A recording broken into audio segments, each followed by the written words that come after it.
Salut les amis, j'espère que vous allez bien. Premier vlog de la série L'Art de la Retraite. Donc l'Art de la Retraite, si vous avez un petit peu suivi mes dernières actualités, c'est la newsletter que j'ai lancée sur LinkedIn, que vous allez aussi bientôt pouvoir retrouver par email, dans laquelle justement j'explique comment se créer une retraite soi-même, sans dépendre de l'État, potentiellement aussi en partant de zéro. Moi l'idée de ce défi, parce que ce défi me concerne moi, vous l'aurez compris, le gros message en fait que je porte déjà depuis un petit moment et puis que je vais continuer à porter, c'est le fait que justement aujourd'hui on n'a pas assez de travailleurs pour payer les retraités. Il risque de se passer assez fortement dans les prochaines années. Quand je dis prochaines années, pour moi c'est dans les 20, 25, 30 ans à venir, parce que c'est à peu près ça qui va impacter les gens de ma génération. Ce qui se passera dans 20, 25, 30 ans, c'est qu'il y aura potentiellement plus de retraite, parce que le système de retraite aujourd'hui, vous l'aurez compris, j'ai fait plusieurs posts dessus sur Twitter, LinkedIn, tout ce que vous voulez. Démographiquement, il n'y a pas assez de gens, il n'y a pas assez de nouveaux travailleurs et il n'y a pas assez de cotisants. Donc ce qui va se passer, c'est qu'ils allongeront l'âge de départ à la retraite, ils diminueront le montant des retraites, le montant des pensions qu'ils verseront pour ce que vous avez cotisé. Et si vous avez aujourd'hui la trentaine,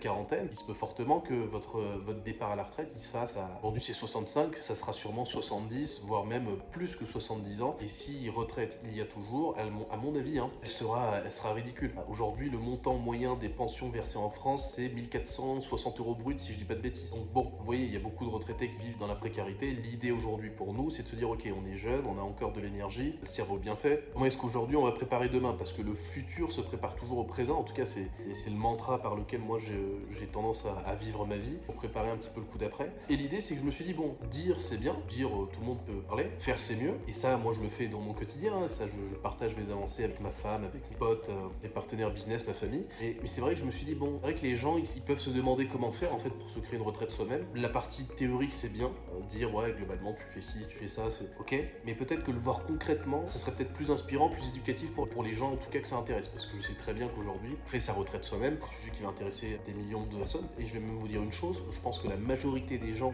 en France aujourd'hui ne prépareront pas leur retraite eux-mêmes, compteront sur le système et sur les caisses de retraite en fait. Chacun sa vision des choses. Moi je sais déjà que c'est un système mathématiquement qui ne tiendra pas. Donc l'idée pour nous c'est de ne pas prendre une assurance quand on a un sinistre. Quand on a un accident de voiture, on va pas prendre une assurance. Ce qu'on fait, c'est qu'on prend l'assurance avant d'avoir l'accident de voiture. Ok? Pourquoi? Parce que c'est toujours mieux de préparer les choses, mieux vaut prévenir que guérir. Et dans l'art de la retraite, moi je vais vous montrer comment je fais. Pour me créer une retraite, j'ai pris un chiffre volontairement un peu choc. J'ai mis 10 000 € par mois de retraite en 10 ans. Bon, l'idée c'est quoi? L'idée c'est de comprendre qu'aujourd'hui, moi, à titre perso, j'ai du revenu actif. Du revenu actif, c'est quoi? C'est du revenu issu de mon travail. Je vais peut-être vous parler aussi de mon parcours parce que, bon, il y en a beaucoup d'entre vous qui me connaissent, mais il y en a encore plus qui ne me connaissent pas, à mon avis. L'idée, c'est de vous expliquer un petit peu d'où je viens, qu'est-ce que j'ai fait avant de faire du YouTube, qu'est-ce que j'ai fait avant de monter Ultra Bourse. Ultra Bourse, aujourd'hui, ça existe depuis bientôt 3 ans. Ça a été créé en septembre 2020, mais qu'est-ce que j'ai fait avant? Ça serait peut-être intéressant pour vous de le savoir. Moi, ce que j'ai fait avant de monter Ultra Bourse, je suis issu d'une formation assez classique. J'ai fait le parcours Abibac, donc je ne sais pas si certains d'entre vous le connaissent. Le parcours Abibac, c'est un parcours en France qui existe. Je ne sais pas d'ailleurs s'il existe toujours, mais c'est un parcours franco-allemand. Donc en gros, quand vous êtes au collège, il y a un cursus en fait après le collège, au lycée, qui est un cursus franco-allemand. Ça vous permet d'obtenir votre bac en français et votre bac aussi allemand, l'équivalent de la Bitoire. C'était un cursus qui était exigeant, dont la sélection en fait se faisait sur dossier. Donc en gros, pour la faire simple, vous l'aurez compris, de toute façon, quand vous prenez allemand en LV1, c'est en gros la classe des intellos, et puis là c'était la classe des supras-intellos, parce qu'en fait, dans toute la région, ils sélectionnaient sur dossier ceux qui avaient les meilleures notes dans les différents collèges dont les gens pouvaient être issus, et en fait, si tu avais suffisamment de bonnes notes, tu étais sélectionné, tu intégrais le parcours franco-allemand à Bibac. Donc, j'ai fait ce parcours-là au lycée, je suis rentré dans un parcours très exigeant, où en fait, j'étais dans une classe où il y avait, pour faire simple, il n'y avait que des intellos. J'étais moi-même un petit intello au collège. Le truc, c'est que quand je suis arrivé au lycée, je suis arrivé dans une classe où il y avait vraiment que des intellos. Mais du coup, je suis passé du premier de la classe ou dans les premiers de la classe à moyen, voire même moyen moins de la classe parfois, parce qu'il y avait que des mecs qui étaient, des nanas qui étaient ultra chauds. Donc j'ai fait ce parcours-là qui a été vraiment très exigeant. Donc j'ai fait ça au lycée. Et après mon lycée, je me suis dit bon, il y avait deux grandes voies.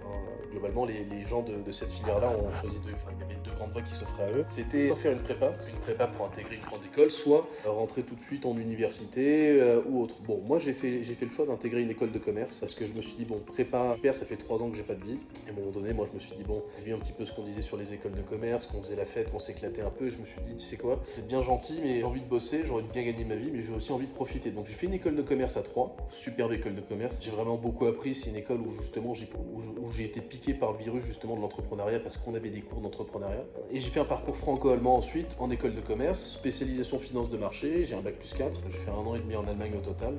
Ce qui fait que en fait quand je suis arrivé à Francfort en spé finance, moi j'avais 19 ans, 2013, ouais, j'avais 19 ans, j'allais avoir 20 ans. J'étais dans la classe avec des mecs qui bossaient déjà en banque, à Francfort, dans le quartier des banques. Il y avait des connaissances qui étaient bien supérieures aux miennes. Logique, 19 ans, moi je connaissais rien à la finance de marché en tant qu'insider, j'avais pas encore bossé dans le milieu. Et là, pour le coup, le niveau était vraiment élevé, je me suis fait défoncer. Premier semestre, j'étais dans les derniers de la classe.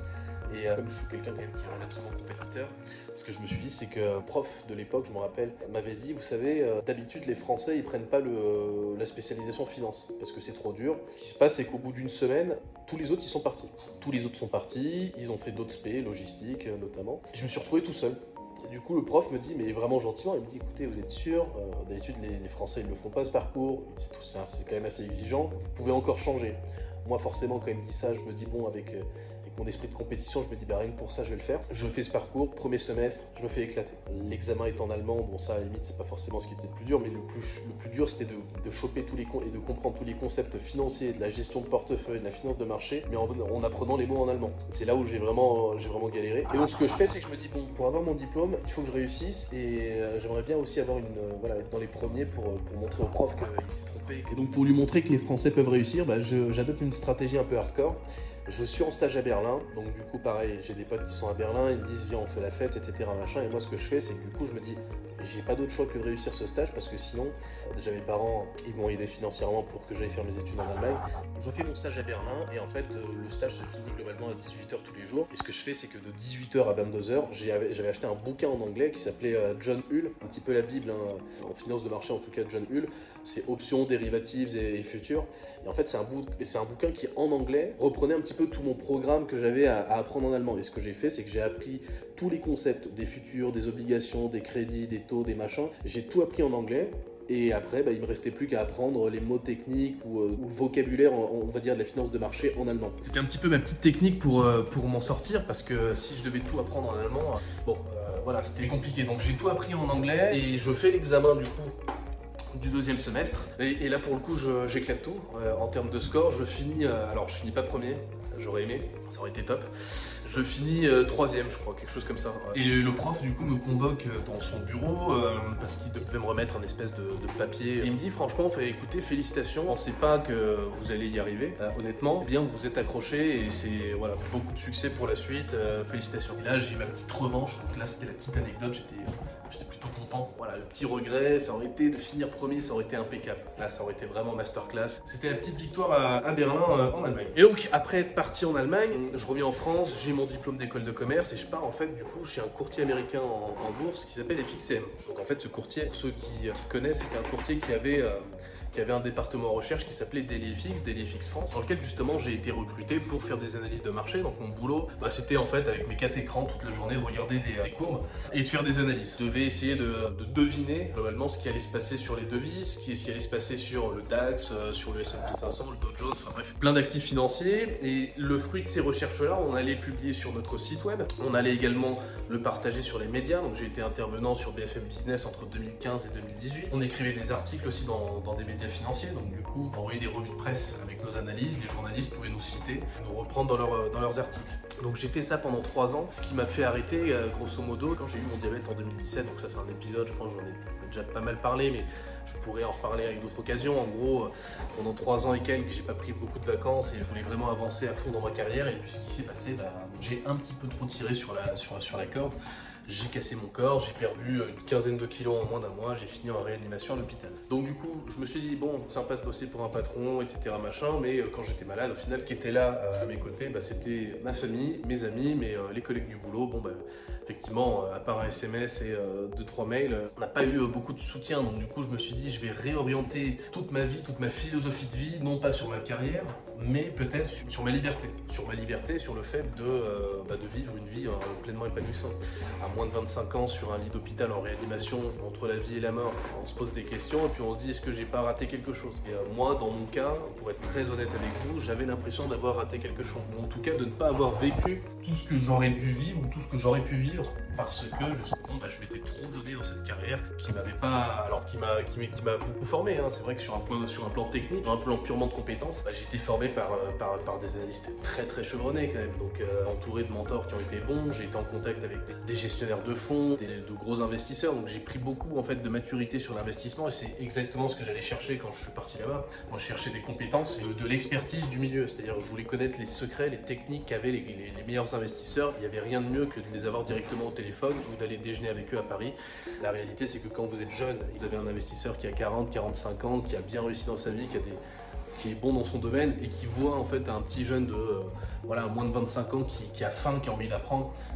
Ces gens-là en général ils sont gentils, ils transmettent et c'est exactement ce pourquoi j'ai été bosser là-bas comme un, disons-le, comme un petit esclave hein, parce que c'était littéralement ça, je bossais vraiment comme un esclave mais je savais qu'un jour ça me servirait et je savais en fait que l'expérience que je prenais là-bas serait pas réplicable, tu peux pas choper cette expérience-là en lisant un bouquin, il faut parler avec les gens du milieu, il faut parler avec des insiders, il faut choper les meilleures techniques. Pour moi au final un bel investissement, même si j'ai laissé des plumes, j'y ai gagné d'une autre façon. Donc du coup, 2018, je quitte mes fonctions chez FXM, entreprise sur laquelle je me suis vraiment bien épanoui au final. C'est l'époque un petit peu aussi où tous mes collègues seniors étaient dans d'autres entreprises ou se lançaient sur d'autres projets. Donc c'est vrai qu'il y avait une vague où tout le monde était un petit peu dans un mood de changer un petit peu de perspective. C'est vrai que l'industrie, même dans laquelle on était, commençait à se transformer et on s'est dit bon, chacun avait des projets, chacun avait des rêves, chacun les a poursuivis. Donc moi j'ai beaucoup d'autres collègues qui font pas mal d'autres choses.